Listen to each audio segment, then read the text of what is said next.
Hey everyone, today I'm working on a 2013 Ford Expedition.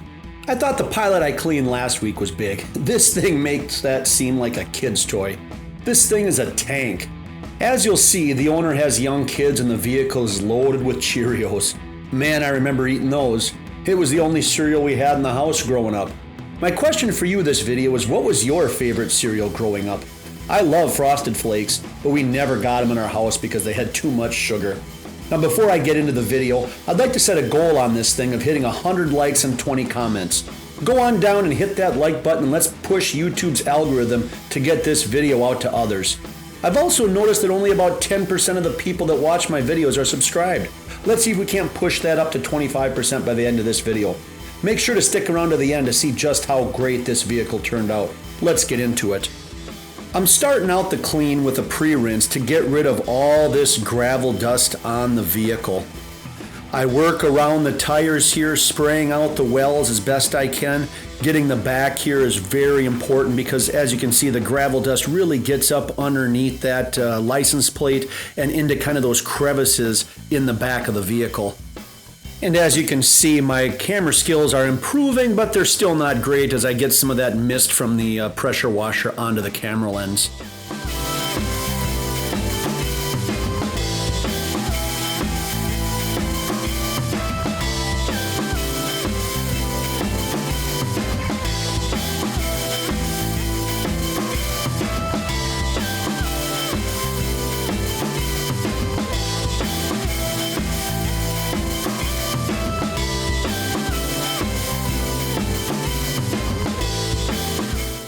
A lot of bug guts on the front of this vehicle. They're really prevalent with this white paint. So I take some Adams bug and tar remover and really cover the front of this vehicle. Then I'll let it sit for a few minutes and then pressure wash it off to get rid of as much bug guts as possible.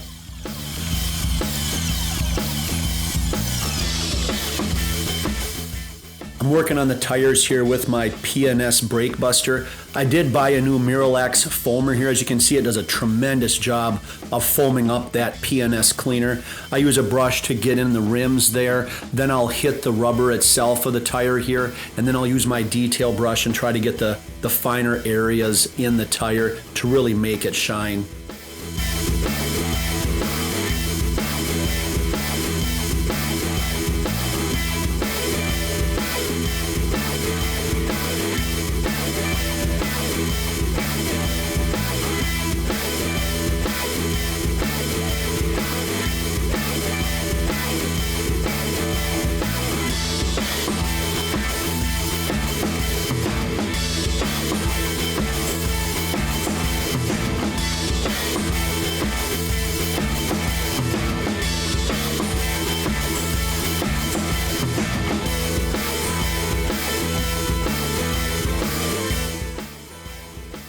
Next, I'll foam up the vehicle here with my foam cannon.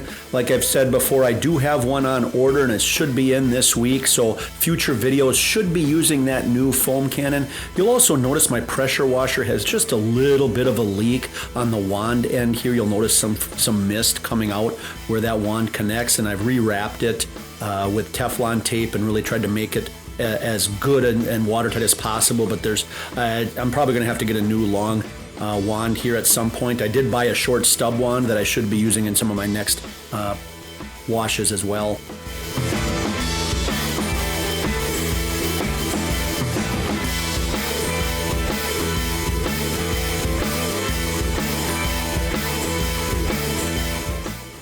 I'm working my way around here with this soft microfiber mitt to get as much of this grime off as I can. A lot of it came off with that foam cannon, but you really need that contact wash here to get every little bit of dust off the vehicle.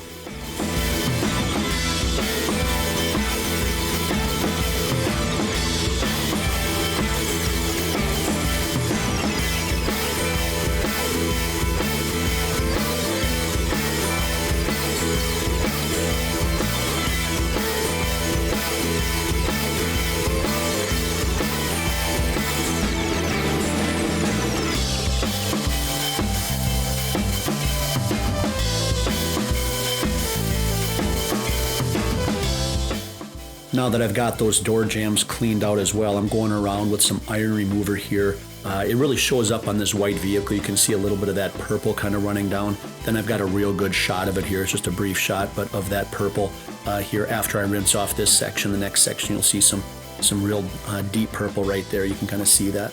And then going around the other side of the vehicle as well with this iron remover. With this stuff, I got to work in sections because you do not want to let it dry out on the vehicle. So I hit that other side. Then I rinse that off, and now I'm drying this vehicle with my big microfiber drying towel, and then I'll pull it into the shed and finish the drying process, getting the door jambs, and then spraying out the lines and the decals in the trim. You got to be careful here though with those pressure washers. You'll see I got my thumb with that pressure washer. It'll gash the skin if you get it too close. So be very careful with those pressure washers, especially gas ones like the one I have.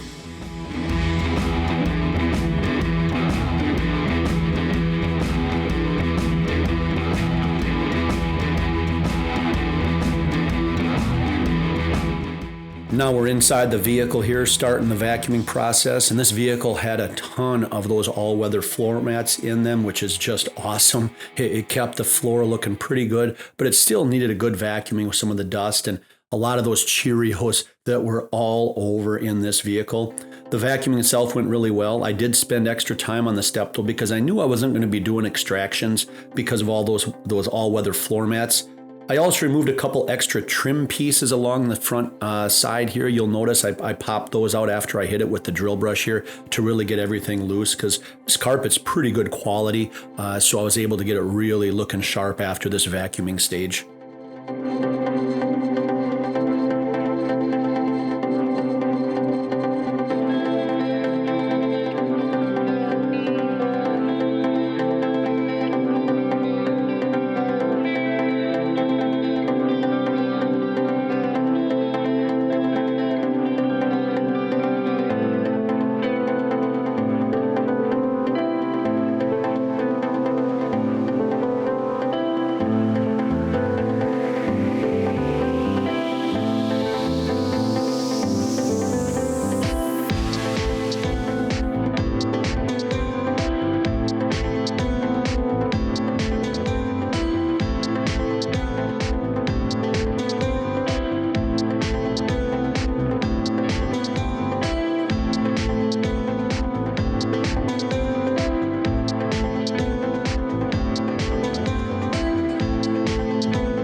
Here in this midsection back area, you can really see how nice these floor mats cover up all of that carpet and really protect it.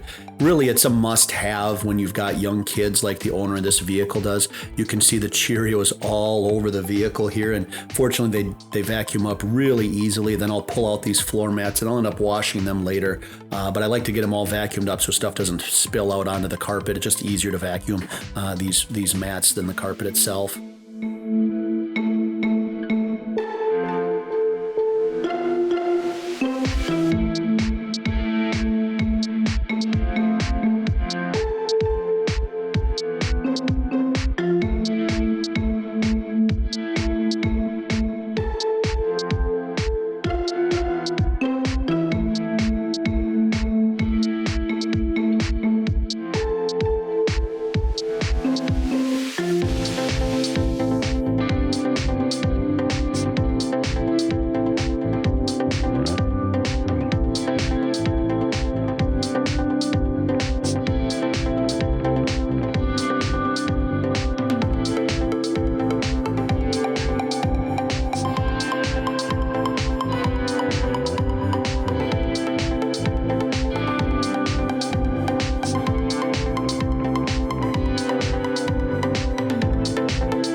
This rear area here, I had to hit it really good with the vacuum because those all-weather mats really didn't get up underneath the seats here, so I have to kind of hit that really good and pop off a few of those trim pieces. I didn't want to remove these back seats because I was able to get underneath them pretty well. There was one side, you'll see on the other side, there's some Cheerios tucked in way back there underneath, and on that passenger side, when I get over to that, there's looks like what, a lollipop, some kind of lollipop there wrapped up in a wet nap tucked in underneath the seat as well that I'll get, and I'm able to get it looking really good, almost like new again after this vacuuming stage.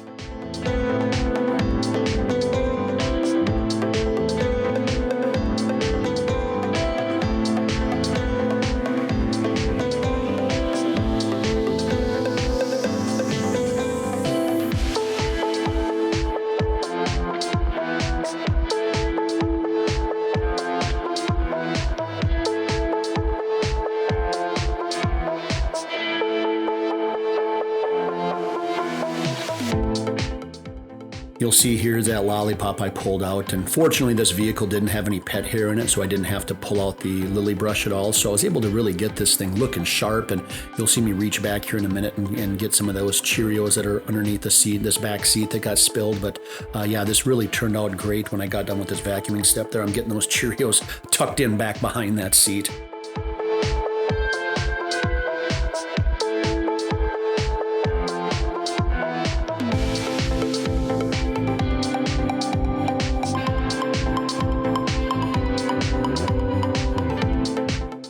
I also take the vacuum to the back storage area. Now, I take my time removing each section. There's a lot of moving parts back here, so I can get at all the debris that's been kind of dropped back here over time. And the carpet in these areas, these storage areas, is always horrible quality. It really is like Velcro.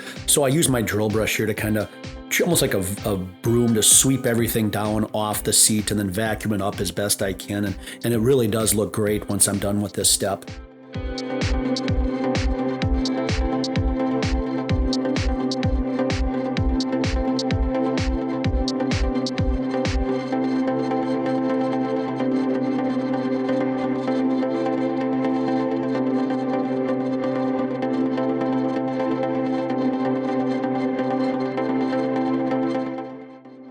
Next, I move on to spraying down all the plastic trim pieces and agitating with my detail brush and then wiping it up with a microfiber towel. And it's really nice this week here that my all-purpose cleaner foamed up really nice. Some weeks it does, some weeks it doesn't. It depends on the trim that I'm doing.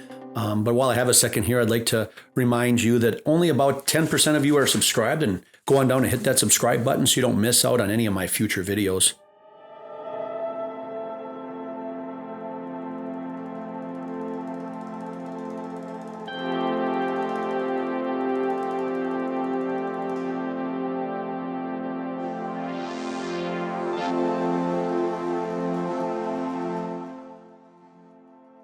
Now this area here is probably the nastiest, this cup holder, the nastiest part of the vehicle. The chocolate looks like it melted right into the plastic trim, and I use my cleaner and the brush to get it loosened up and then kind of scrape it away a little bit as well, and then wipe it up with the microfiber towel. I thought about using the steamer, but I preferred to scrape up as much as I could instead of letting the steamer kind of melt it down, and then it would have run everywhere. So just easier to scrape it off and then spray the rest down with APC.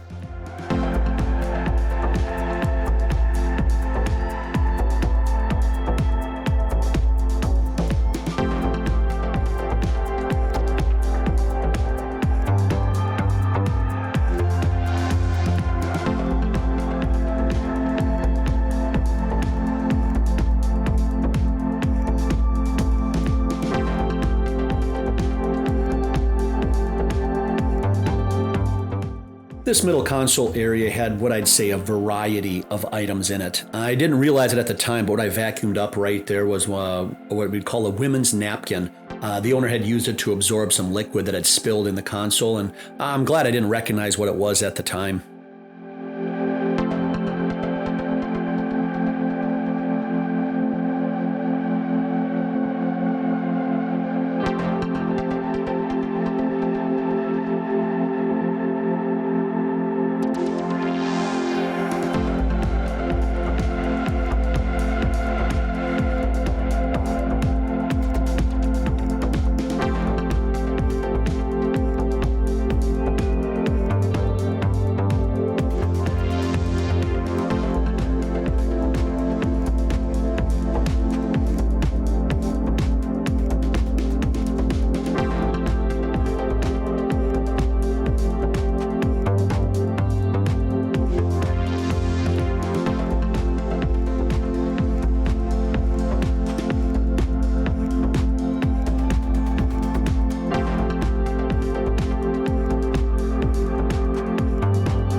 Now we move on to what I always consider the dirtiest part of the interior, and that is the center armrest.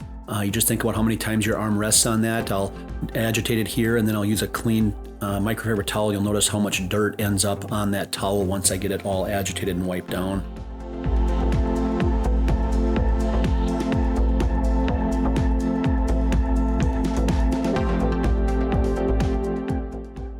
I'm using the steamer here to get this trim as clean as I possibly can.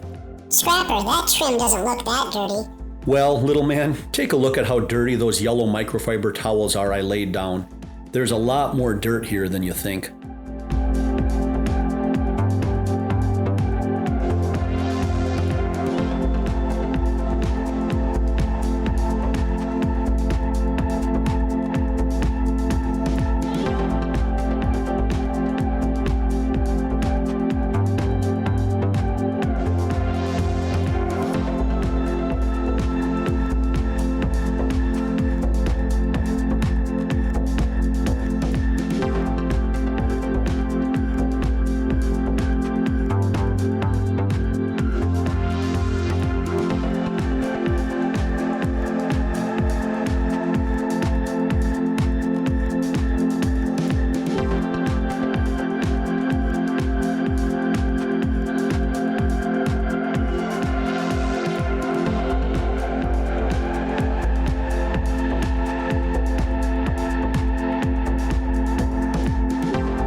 I'll start these front seats here with a good vacuuming. There's a fair amount of dust and stuff that always falls in between, and grime that falls in between the center console area. Then I'll get the seats themselves vacuumed up as best I can to get as much grime off as possible.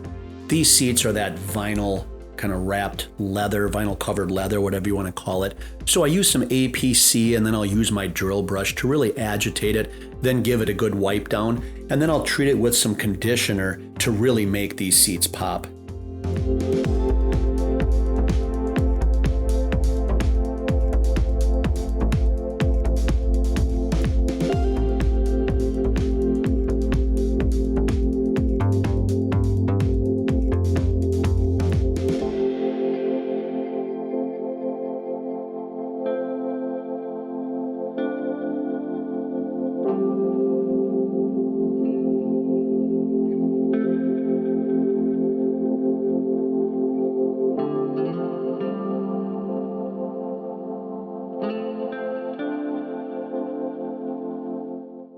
One mistake I made in this detail was with these middle row seats. Apparently, I removed them not realizing there's a small toggle switch that has to be hit in order to keep them in the upright position, because you can't get at the bolts in them without folding them down. Well, once I got them out, you can't bring them back up to the upright position without hitting that little button. I didn't know that, so I couldn't open them up, so I put them back in the vehicle here after I had everything else done, and then I give them a good cleaning. They're the same process as I did with the seats in the front.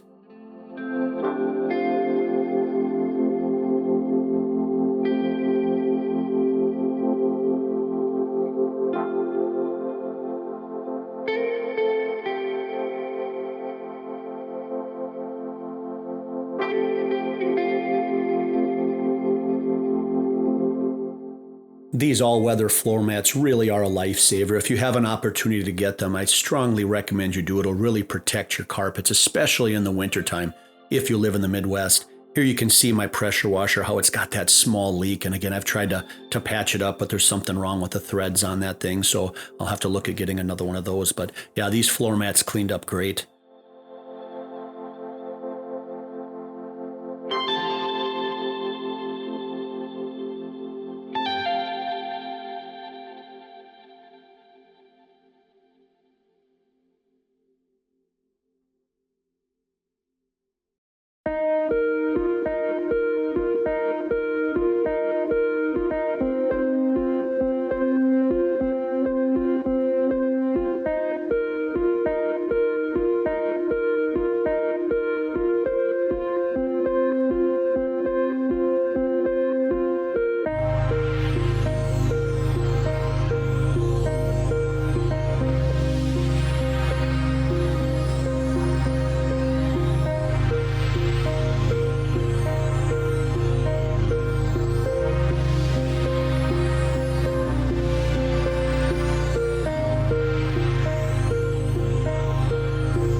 We're getting close to the end of the detail here. Now I'm just going around and protecting this plastic and any trim pieces with some 303 aerospace protectant to give it some great UV protection. I've got this link down in the description below. Go ahead and order a bottle and try it. I guarantee you will not be disappointed with this stuff.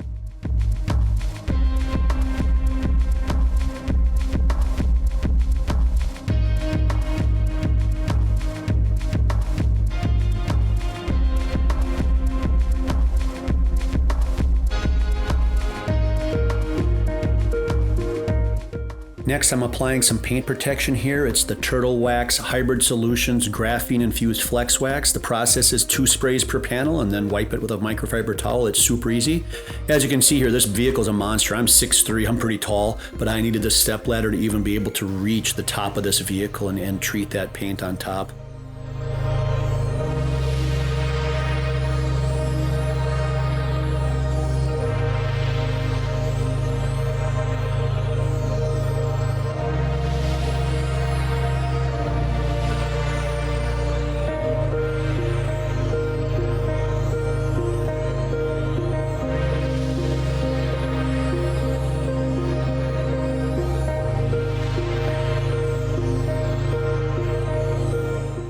The finishing touch here is to clean the glass. You can see, like and sub this video here if you enjoy what you're seeing. And then I'll get this wiped up and cleaned up and this vehicle will be complete.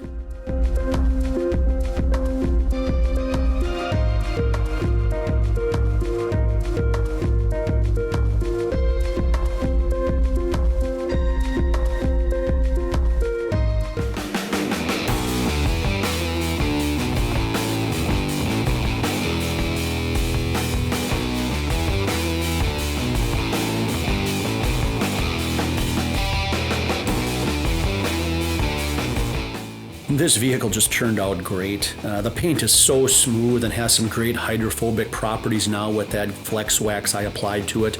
The interior here just turned out spectacular as well.